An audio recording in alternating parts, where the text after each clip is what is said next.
Ici Sud Radio. Les Français parlent au français. Je n'aime pas la blanquette de veau. Je n'aime pas la blanquette de veau. Sud Radio Berkov dans tous ses états.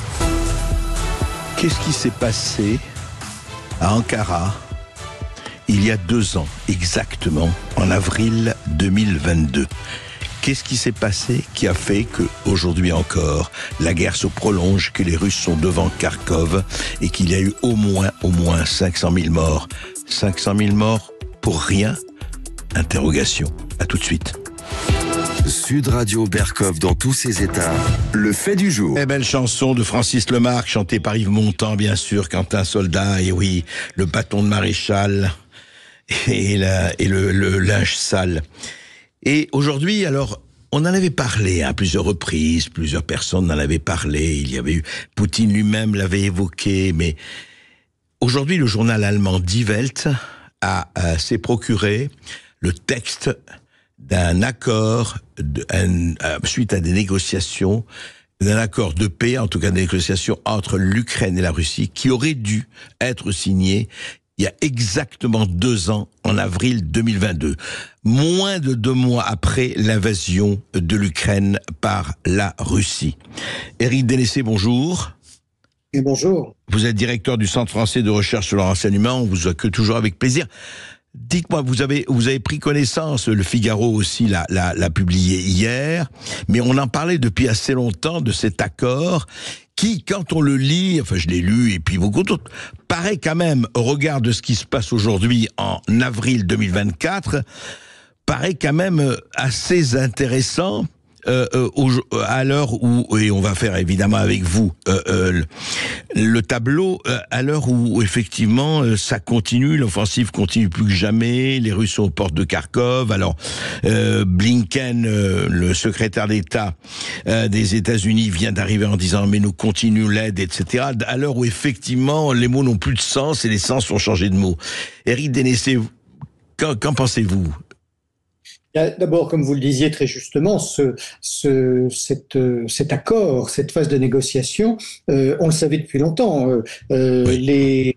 Naftali Bennett, l'ancien Premier ministre israélien, avait expliqué qu'il avait joué un rôle d'intercesseur. Et puis Erdogan et le ministre turc des Affaires étrangères avaient également confirmé les faits, puisque les négociations s'étaient tenues à Ankara. Et finalement, qui est-ce qui a fait capoter tout cela? C'est Boris Johnson, puisque on sait depuis finalement près d'1 an et demi que les négociateurs ukrainiens et russes en étaient à la 7e ou 8e version, je ne me souviens plus exactement, de cet accord. Ça veut dire que pendant 1 mois et demi, ils avaient négocié entre eux et que dès que l'accord a failli être signé, Boris Johnson s'est précipité à Kiev, a fait des pressions terribles sur Zelensky en lui disant « Ne signez pas, continuez la guerre, nous vous aiderons autant qu'il faudra, ne faites pas ce cadeau à Poutine et à la Russie. » Et très directement, bien sûr, avec l'accord des États-Unis, eh bien Boris Johnson, Zelensky et leur maître américain ont décidé de continuer le combat. Comme vous le disiez, ça a entraîné des centaines de milliers de morts des 2 côtés.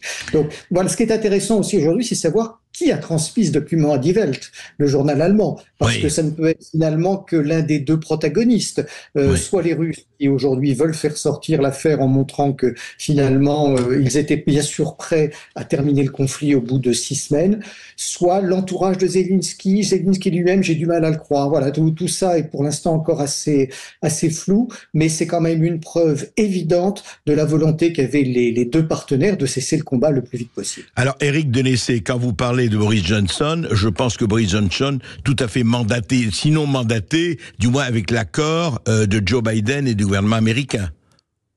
Oui, bien sûr, mais il ne faut pas oublier une chose, de tous les pays occidentaux, ce sont les Britanniques les plus bellicistes et les plus va-t-en-guerre. Il y a une russophobie très marquée en Grande-Bretagne depuis très longtemps, depuis la guerre froide. Ils sont même plus anti-russes que ne le sont les Polonais qui ont connu des massacres terribles de la part de l'armée rouge. Et pourquoi sont-ils aussi anti-russes, les Anglais ? J'ai envie de dire c'est quasiment atavique depuis le début du communisme dans les années 17-18. D'accord. veulent aussi se venger de ce qu'ils considèrent être comme des actions des services russes sur le territoire britannique. Alors, ce qui se passe aussi, c'est que les Américains, on le sait également, ont signé conclu, ça n'a pas été signé, une espèce d'accord de non-agression entre services, c'est-à-dire que William Burns, le patron de la CIA, s'est rendu dès le début du conflit à Moscou pour définir les règles avec les Russes que les uns et les autres ne transgressaient pas. Mais les Américains utilisent les Britanniques pour transgresser ces règles. Et voilà, c'est-à-dire les Britanniques se sentent protégés parce que c'est le premier allié des États-Unis et vont plus loin que les Américains. Et dans cette affaire-là, Boris Johnson l'a montré une nouvelle fois. Encore une fois, comme vous le disiez, il était évidemment mandaté et appuyé par Washington. Alors, ce qui est étonnant, vous avez lu comme moi, effectivement, ce qu'a révélé Die Welt, enfin, en tout cas le texte, le document de 17 pages, effectivement. Est-ce que vous estimez, Eric Dénessé ou pas, que par rapport à la situation que l'on connaît aujourd'hui, la situation sur le terrain, on en parle, tout le monde en parle du matin au soir, du soir au matin, mais surtout, est-ce que cet accord-là, pour vous, s'il avait été signé, et si aujourd'hui il était signé, pure hypothèse bien sûr, est-ce qu'il est encore plus avantageux pour les Ukrainiens que si aujourd'hui, avec les lignes de front telles qu'ils sont? C'est-à-dire que, est-ce que cet accord, encore une fois, par pure hypothèse, tiendrait aujourd'hui encore mieux qu'hier? C'est difficile à dire. D'abord, tout accord est bon à prendre pour mettre une fin à une guerre et à ces massacres, c'est évident. Mais cet accord était en somme finalement assez favorable aux Ukrainiens. Pourquoi? Parce que les Russes ont connu quelques échecs et de nombreux déboires dans leur opération spéciale en février et mars 2022.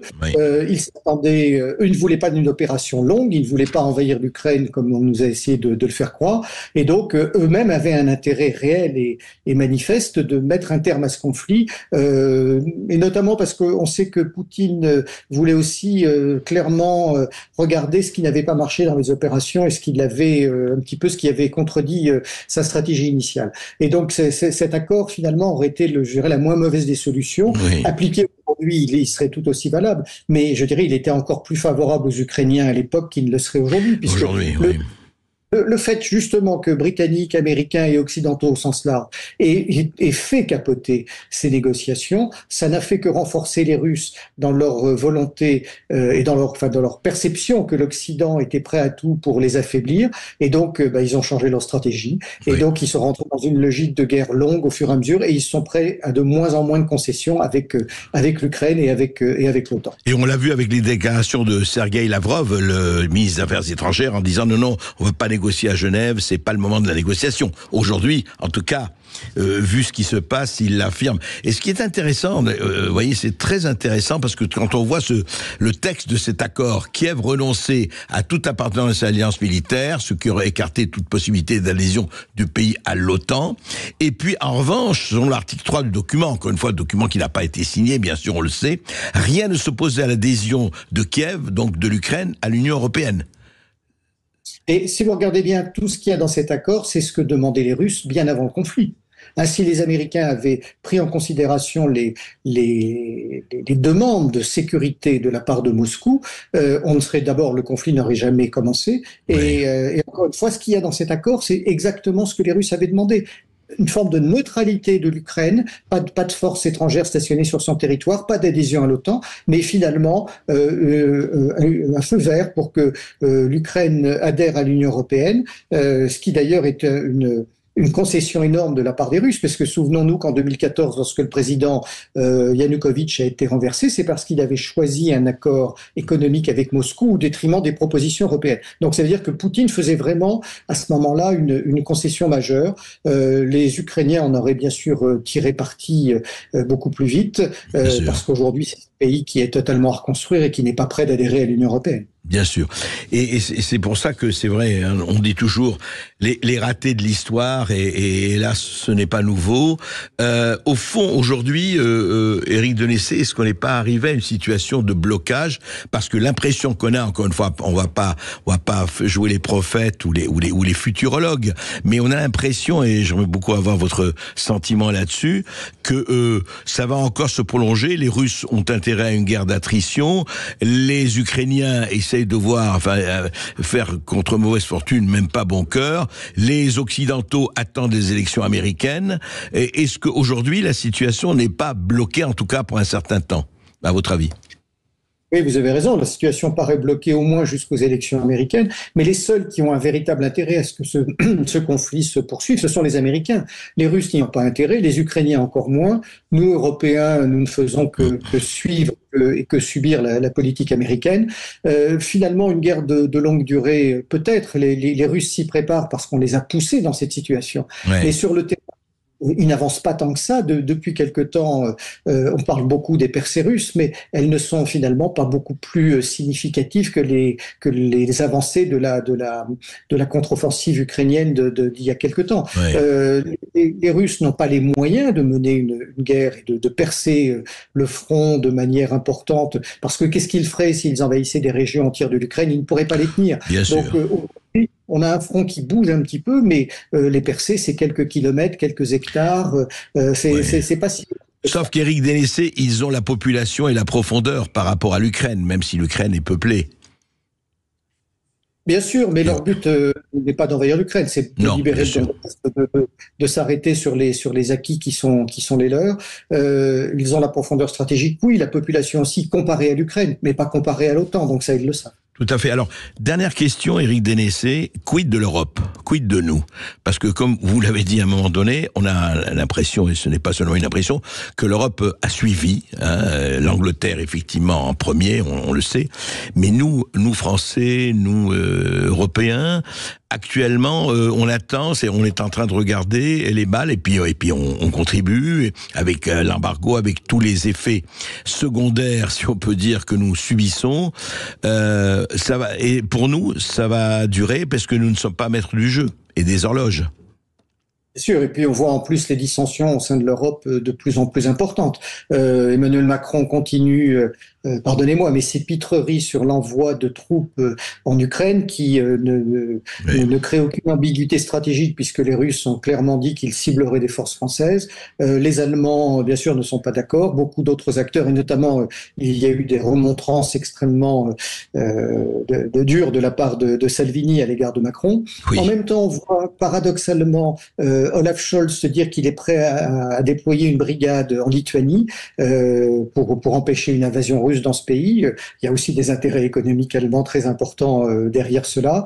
Voilà. Et puis les Britanniques qui poussent, encore une fois, se sont vus eux aussi renvoyés dans leur but assez violemment par Moscou, puisque les Russes ont dit qu'ils étaient prêts à frapper les intérêts britanniques sur le sol ukrainien et au-delà, ce qui est un message très fort pour Londres qui se croit suffisamment éloigné du théâtre des opérations pour continuer un certain nombre d'actions anti-russes.